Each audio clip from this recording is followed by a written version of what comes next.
அரசு பணிகளில் பட்டியலினத்தவர் இட ஒதுக்கீட்டில் சேர்ந்தவர்களின் சான்றிதழ்களை சரிபார்த்து அரசு பணிக்காகவே மதம் மாறியவர்கள் மீது நடவடிக்கை எடுக்க வேண்டும். பேச்சுக்கு பேச்சு அரசியலமைப்பு சட்டத்தை பாதுகாக்க வேண்டும் என்று குரல் கொடுக்கும் முதலமைச்சர் மு.க.ஸ்டாலின் உச்ச நீதிமன்ற தீர்ப்பை செயல்படுத்த வேண்டும் என்று பாஜக மாநில செய்தி தொடர்பாளர் ANS பிரசாத் கூறியுள்ளார். இது தொடர்பாக அவர் வெளியிட்டுள்ள அறிக்கையில், புதுச்சேரியை சேர்ந்தவர் செல்வராணி. கிறிஸ்தவ மதத்திற்கு மாறிய இவர் புதுச்சேரி யூனியன் பிரதேச அரசின் கிளார்க் பணியிடத்திற்காக பட்டியலின வகுப்பை சேர்ந்தவர் என கூறி விண்ணப்பித்து தேர்ச்சி பெற்றார். சாதி சான்றிதழ் சரிபார்ப்பின் போது அவர் கிறிஸ்தவ மதத்தை சேர்ந்தவர் என்பது கண்டறியப்பட்டது.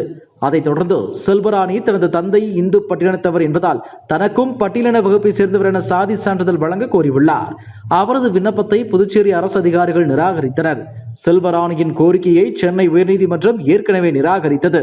செல்வராணி தொடர்ந்த மேல்முறையீட்டு வழக்கை விசாரித்த உச்சநீதிமன்றம், ஒரு மதத்தில் இருந்து மற்றொரு மதத்திற்கு மாறுவது என்பது அதன் கொள்கைகள் மற்றும் கோட்பாடுகளால் உண்மையாகவே ஈர்க்கப்பட்டிருக்க வேண்டும். உண்மையான நம்பிக்கை இல்லாமல் இடஒதுக்கீட்டின் பலனை பெறுவதற்காக மட்டும் மதம் மாறுவதை ஒருபோதும் அனுமதிக்க முடியாது. இதுபோன்ற மறைமுக நோக்கங்கள் இடஒதுக்கீட்டு கொள்கையையே கேலி கூத்தாக்கிவிடும். மனுதாரர் கிறிஸ்தவ மதத்தை தீவிரமாக கடைபிடிக்கும் போது அரசு வேலை வாய்ப்புக்காக இந்துவாக தன்னை அடையாளப்படுத்த முற்படுவதை ஏற்க முடியாது.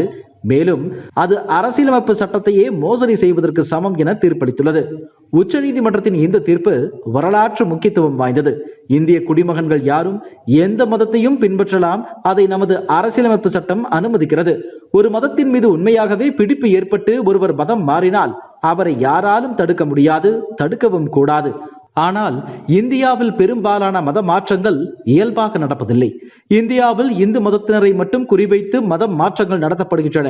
சேவை என்ற பெயரில் தன்னார்வ தொண்டு அமைப்புகளை ஏற்படுத்திக் கொண்டு மத மாற்றத்தையே முழு நேர தொழிலாக செய்யக்கூடிய நிறுவனங்கள் இங்கே ஆயிரக்கணக்கில் இருக்கின்றன. அவர்களுக்கு வெளிநாடுகளில் இருந்து நிதி குவிகிறது. இவர்கள் இந்து மதத்தை இழிவுபடுத்தியும் ஆசை வார்த்தை காட்டியும் ஏமாற்றி இந்துக்களை மதம் மாற்றுகின்றனர். அப்படி மதம் மாற்றப்பட்டவர்களை கொண்டே மத மாற்றத்தை தீவிரமாக மேற்கொள்கின்றனர்.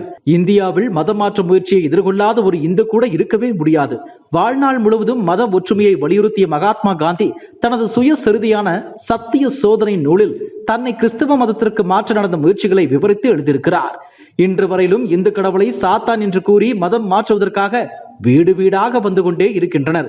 இப்படி மோசடியாக ஏமாற்றப்பட்டு மதம் மாற்றப்படுபவர்கள் முதலில் இந்து மதத்திற்கும் பிறகு நாட்டுக்குமே எதிரியாகி விடுகின்றனர். சிறுபான்மையினர் அதிகமாக இருக்கும் மாநிலங்களில் தனி நாடு கேட்கும் கோரிக்கைகள் வலுத்து வருகின்றன. இதனால் அங்கு அமைதியின்மை ஏற்பட்டு வருவதை கண்கூடாக பார்த்து கொண்டிருக்கிறோம். அதனால் தான் மத மாற்றத்தை பாஜகவும் இந்து அமைப்புகளும் கடுமையாக எதிர்க்கின்றன.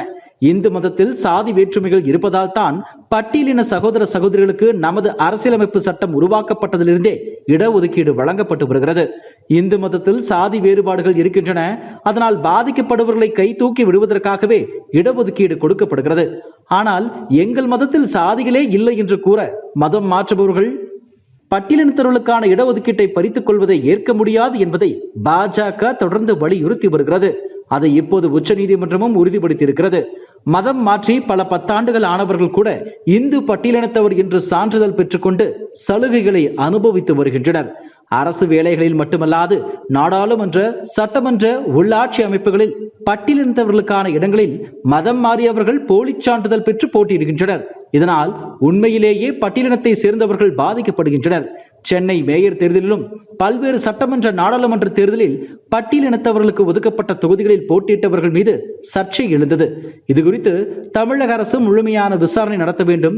பாபா சாஹேப் அம்பேத்கர் வகுத்த அரசியலமைப்பு சட்டத்தின் இடஒதுக்கீடு முறையாக பட்டியலின மக்களுக்கு போய் சேருவதை தமிழக அரசு உறுதிப்படுத்த வேண்டும். ஒவ்வொரு தேர்தலிலும் இது நடந்து கொண்டே இருக்கிறது. இதற்கு இப்போது உச்சநீதிமன்றத்தின் தீர்ப்பு முற்றுப்புள்ளி வைத்திருக்கிறது என்றே சொல்ல வேண்டும். உச்சநீதிமன்றத்தின் இந்த தீர்ப்பை தமிழக அரசு செயல்படுத்த வேண்டும். அரசு பணிகளில் பட்டியலினத்தவர் இடஒதுக்கீட்டில் சேர்ந்தவர்களின் சான்றிதழ்களில் சரிபார்த்து அரசு பணிக்காகவே மதம் மாறியவர்கள் மீது நடவடிக்கை எடுக்க வேண்டும்.